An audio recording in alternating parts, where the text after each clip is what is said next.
Welcome to our show, International Student Brief.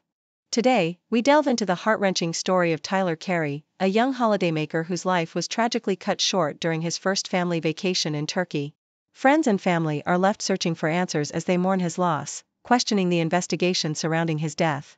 In other news, we turn our attention to Belarus, where dictator Alexander Lukashenko is set to seek a seventh term in an election characterized by a lack of genuine opposition. With only a fraction of the population intending to vote, many are left feeling disillusioned and concerned about the increasing totalitarian grip on their nation. Lastly, we explore the shifting landscape of higher education in Britain, as fewer young people seem to be pursuing university degrees post-pandemic. With rising tuition costs and changing lifestyle preferences, many are opting for alternative pathways, raising questions about the future of traditional university education. Please stay tuned for more detailed coverage. BBC. In a heart-wrenching tribute, family and friends gathered to bid farewell to Tyler Kerry, a 20-year-old who tragically lost his life while on his first family holiday in Turkey. Found dead at the bottom of a hotel lift shaft, Tyler's untimely death has left his loved ones searching for answers. His grandmother, Kerry, expressed their profound loss, stating, "The house is not the same without him. He filled that house with laughter and fun. We will forever miss him." The Turkish authorities have claimed that Tyler fell from a height, but his family is skeptical, suspecting foul play, and is currently working with the advocacy group Justice Abroad to seek justice. A private autopsy is anticipated to provide further clarity in the coming weeks. Deutsche Welle. As Belarus braces for a presidential election, the atmosphere is thick with skepticism and fear, particularly surrounding the incumbent Alexander Lukashenko, who is poised to secure a seventh term. Despite promises of change following the widely criticized 2020 election, Lukashenko has maintained his grip on power, with little hope for genuine competition as most opposition figures are either imprisoned or exiled. The election process is heavily monitored, with restrictions on independent media and the presence of police at polling stations to ensure compliance. Many Belarusians are disillusioned, with a significant drop in the desire to vote compared to previous years, and a growing call for a boycott of what they perceive to be a no-choice election. The regime's tightening hold suggests that any hopes for reform or improvement in civil liberties are unlikely under Lukashenko's continued rule. The Independent. The landscape of higher education in the UK is shifting, with a growing sentiment among young people that university may no longer be the best path forward. Despite former universities minister David Willetts advocating for the benefits of a degree, statistics reveal a decline in the proportion of young people pursuing higher education since the pandemic. The rising cost of living and stagnant maintenance support have left many students struggling financially, leading to a significant number taking on jobs during term time. Additionally, alternative routes such as apprenticeships are gaining traction, with increasing interest from young people seeking practical experience and financial stability. As the allure of university dims, experts warn that unless the system adapts to the changing needs and expectations of students, many institutions may face a bleak future.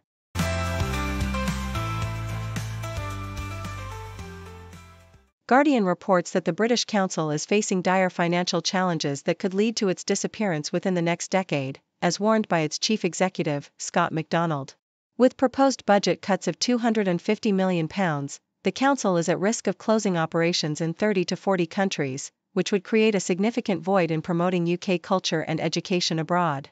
MacDonald highlights the potential for adversarial nations like Russia and China to fill this gap, jeopardizing Britain's cultural influence and soft power. The British Council, which generates 85% of its nearly £1 billion revenue from commercial activities, is currently burdened by a £200 million COVID-era government loan that complicates its financial stability.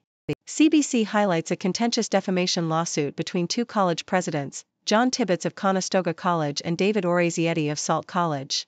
Tibbetts responded to Oraziett's criticism of Conestoga's reliance on international student tuition by calling him inexperienced and a whore. This exchange escalated following public comments made by Orazietti that labeled Conestoga as a bad actor in the context of federal international student caps.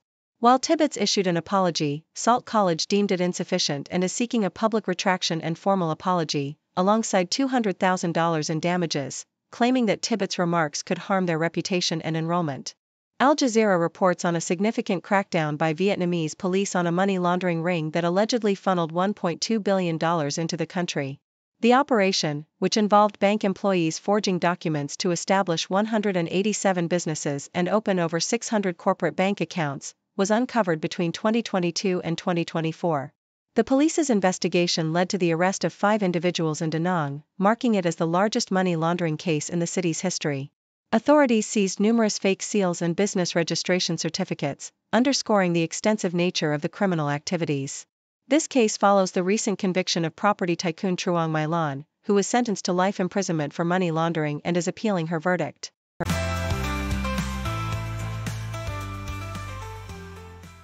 The Toronto Star reports on a defamation lawsuit involving Conestoga College and its president, John Tibbetts, who referred to Sault College president David Orazietti as a whore during a college forum.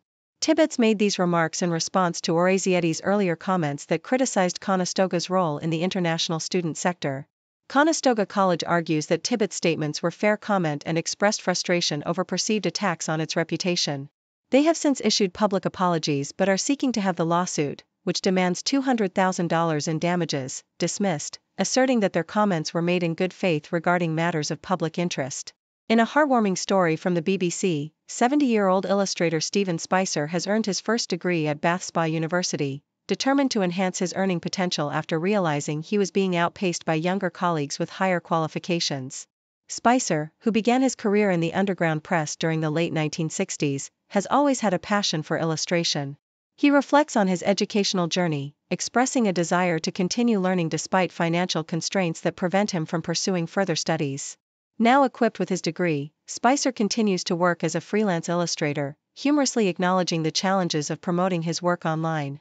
Deutsche Welle highlights the complexities faced by Germans living abroad as they prepare to vote in the upcoming snap elections on February 23. With an estimated 3 to 4 million eligible voters, many are urged to secure their election documents quickly due to tight deadlines.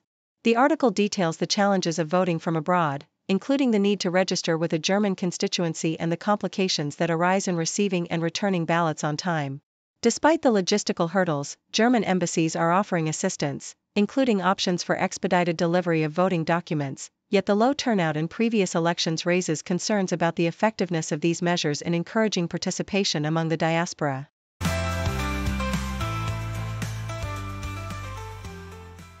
Thank you for tuning in.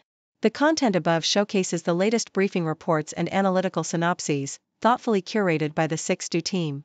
These insights stem from a wide array of reputable media outlets, think tanks, government sources, and specialized experts worldwide. We encourage you to explore these sources for a comprehensive perspective. Keep in mind that while the content may not always align with the official standpoint of 6Do Brief, it's not meant to be taken as absolute directives for decision-making. Comprising seasoned media professionals, learned scholars, and accomplished scientists, the 6Do team embodies a trailblazing, fully independent media entity. To customize 6Do Brief to meet your professional needs, you have the option to subscribe to a diverse array of briefings on our website, 6dobrief.com. Regardless of your location, you can conveniently receive 6Do Brief via email.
fate in the shade. Curse war, silent fight, cradles burn like a night. Through the storm, the ugly economic power, through the sea.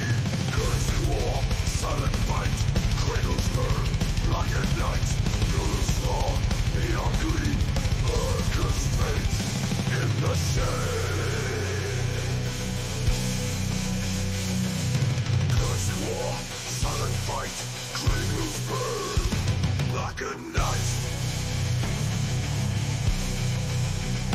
To the spawn, the ugly economic power rules the sea.